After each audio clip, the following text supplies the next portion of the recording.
NCERT series की अगली video में हम लोग क्लास 12 का एनसीईआरटी पढ़ेंगे हिस्ट्री का। इसके बाद उधर पीछे से पढ़ा रहे हैं हम एनसीईआरटी का 6 खत्म हो चुका है, 7 पढ़ा रहे हैं अभी। उस साथ साथ अभी आपका 6-7 से एनसीईआरटी का हिस्ट्री भी चलेगा, लुसेंट का भी साथ साथ कराते जाएंगे। ठीक है, आप लोग को ये ध्यान रखना है कि लाइन बाई लाइन अच्छे से पढ़ना है, छोटा छोटा वीडियो रहेगा, ध्यान से पढ़ लेना, अपने बुक में अंडरलाइन कर लेना है। ठीक है, और वीडियो को शेयर करके सभी स्टूडेंट को जरूर जोड़ना है। चलिए आगे पढ़ते हैं हम लोग। नागेश्वर तथा बालाकोट, इसके बारे में अक्सर देखे होंगे। ठीक है, ये जो है ना नागेश्वर तथा बालाकोट दोनों जो है ना बस समुद्र तट के समीप स्थित है। ये शंख से बनी वस्तुओं जैसे चूड़ी, करछियां, पर्चिकारी की वस्तुएं सम्मिलित है, यहाँ पे प्राप्त हुआ था। ठीक है, आगे देखो चुनदड़ो और लोथल। चुनदड़ो और लोथल के बारे में देखेंगे, यहाँ से तैयार। चुनदड़ो कहाँ है? सिंधु नदी किनारे, लोथल भोगवा नदी किनारे गुजरात में है। ठीक है, देखेंगे माल से मन के मोहनजोदड़ो और हड़प्पा जैसे बड़े केंद्रों तक लाया जाता था। ठीक है, नागेश्वर, देखिए नागेश्वर और बालाकोट जो समुद्री स्थल है, इससे पूछा में कौन समुद्री स्थल नहीं है, समुद्र तट मतलब समुद्र किनारे नहीं है। शंख आसानी से यहाँ उपलब्ध था। ठीक है, घटनास्थल सुदूर अफगानिस्तान, अफगानिस्तान स्वतः गई है, अफगानिस्तान एक बड़ा स्थल स्वतः गई है। अत्यंत कीमती माने जाने वाले नीले रंग का पत्थर लाजवर्द मणि, याद करिए लाजवर्द मणि कहाँ से लाया? अफगानिस्तान से लाया जाता था। देखिए इंग्लिशन में दिया हुआ है। लोथल जो कार्नेलियन गुजरात में भड़ोच है ना। अब देखिए भड़ोच एक बंदरगाह था जो कहाँ पे? गुजरात में। ताम्रलिप्ति कहाँ है? बंगाल में। क्लियर, कंफ्यूज नहीं होना है। ठीक है, ताम्रलिप्ति बंगाल और भड़ोच में गुजरात। देखिए सिलखड़ी दक्षिण राजस्थान उत्तरी, देखिए सिलखड़ी कहाँ से लाया गया था? दक्षिण राजस्थान से, उत्तरी गुजरात से। ठीक है, और धातु राजस्थान से, यानी तांबा राजस्थान से ही प्राप्त हुआ था पहले। तो इसको देख लीजिएगा, इस तरह क्वेश्चन आते हैं एग्जाम में। खेतड़ी क्षेत्र से मिले साक्ष्य जो भी मिला, पुरातत्वविदों ने क्या किया, वहां गणेश जोधपुरा संस्कृति का नाम दिया गया। ठीक है, एक संस्कृति का नाम दे दिया गया। ठीक है, हड़प्पा सभ्यता के लोग तांबा बेचते थे यहाँ पे, और साधारण संपन्ना में ऐसे संभव क्षेत्र के निवासी हड़प्पा सभ्यता के लोगों को तांबा बेचते थे। ठीक है, ये वाला जो है खेतरी वाले लोग। इस फिगर को देखिए ध्यान से।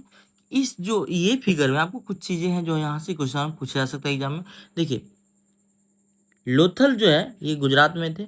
अब देखिए सूतकांगेडोर यहाँ पे है, सबसे पश्चिमी स्थल। ठीक है, एक मेलुहा, मेलुहा का मतलब क्या होता है जानते हैं? सिंधु घाटी सभ्यता को उस मेलुहा के सबसे परिचित करते थे। ठीक है, उसके बाद देखिए यहाँ पे देखिए मोसोपोटामिक सभ्यता, ये इराक में उस समय मोसोपोटामिक सभ्यता थी। ठीक है, ये दिलमुन, दिलमुन अरब में। ये क्वेश्चन पूछा गया है, दिलमुन सभ्यता कहाँ थी, कि कहाँ पे पल बढ़ रही थी उस समय। ठीक है, अब ये लाइन देखिए, ये देखिए तांबा ओमान से भी लाया जाता था। ठीक है, ईरान से भी लाया जाता, राजस्थान खेतरी में भी मिला हुआ था। अब देखिए यहाँ पे एक था ओमानी तांबे तथा हड़प्पाई वस्तुओं दोनों से क्या निकेल के अंश मिले हैं। ठीक है, ओमानी तांबे तथा हड़प्पाई वस्तुओं दोनों में निकल के अंश मिले हैं। ठीक है, दोनों का साझा अनुभव है। आगे हम लोग देखते हैं हड़प्पा मर्तबान, जिसके ऊपर काली मिट्टी की, यही है मर्तबान, काली मिट्टी की एक मोटी परत चढ़ाई जा गई थी, ओमानी स्थलों से मिला है। ऐसी मोटी परतें तरल पदार्थों के रिसाव को रोक देती थी। ये हड़प्पाई मर्तबान, ये हड़प्पा सभ्यता जो हम लोग का है, ये मर्तबान कहाँ मिला जाके?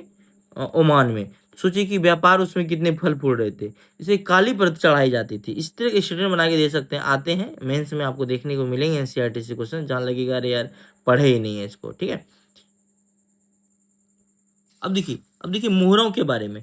देखिए मोसोपोटामिया की एक विशिष्ट बेलनाकार मोहर है। देखिए पूछेगा कि मोहर, बेलनाकार मोहर कहाँ मिला? सिंधु घाटी सभ्यता, अफगान मोसोपोटामिया सभ्यता, चीन की सभ्यता, मिस्र की सभ्यता। तो जान लीजिए कि बेलनाकार सभ्यता मिली जो है मोहर वहाँ पे मोसोपोटामिया में।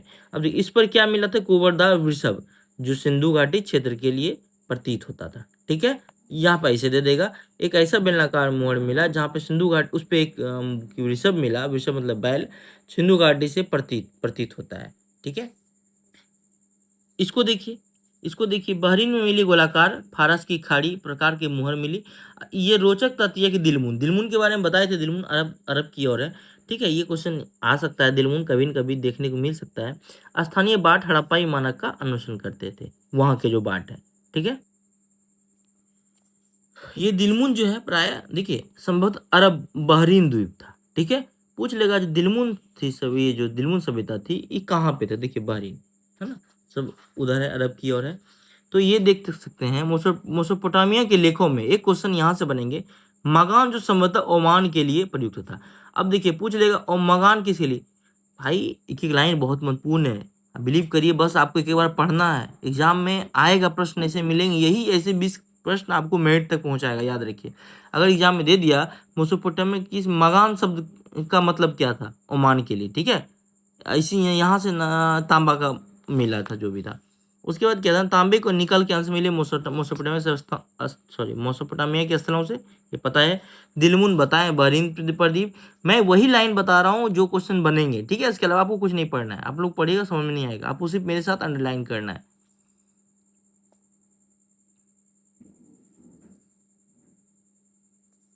ये कई पुरातत्वविदों का मानना था कि हाजा पक्षी मोर था, ठीक है क्या। अब देखिए यहाँ पे मेसोपोटामिया के लेख में मेलुहा को क्या बोला गया, नाविकों का देश कहा गया। मेलुहा बता रहे थे हमारे सिंधु घाटी सभ्यता से इसको नाम जोड़ा गया था मेलुहा सब, ठीक है। इसके अतिरिक्त हम मोहरों पर जहाजों तथा नावों के चित्रण करना, ये क्वेश्चन याद इंपोर्टेंट है, जान लीजिए मेसोपोटामिया के लेख में मेलुहा के को क्या कहा गया था, नाविकों को देश, या नाविकों का देश मेसोपोटामिया के लेख में किसको कहा गया, ठीक है, याद रखिएगा।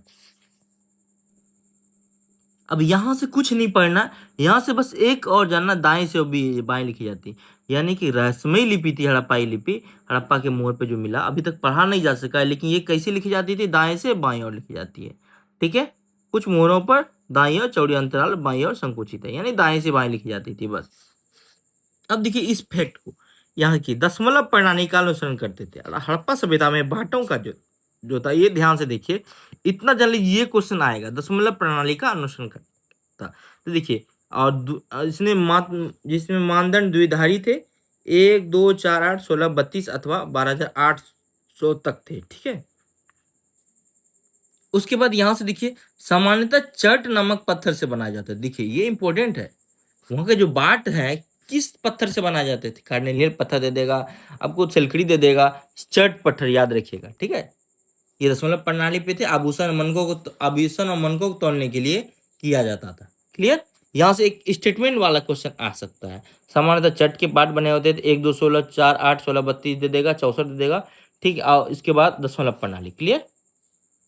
अब देखिए हड़प्पा सभ्यता में मोहनजोदड़ो से मिले एक विशाल भवन को एक प्रसाद की संज्ञा दी गई, ठीक है। एक पत्थर की मूर्ति को पुरोहित राजा की संज्ञा दी गई, ठीक है। पुरातत्वविद जो थे मेसोपोटामिया के इतिहास तथा वहां के पुरोहित राजाओं से परिचित थे, क्लियर। उसके बाद उन्हें ये सभ्यता सिंधु घाटी क्षेत्र में भी ढूंढी, लेकिन ये मेसोपोटामिया वाले हड़प्पा सभ्यता में अनुष्ठानिक प्रथाएं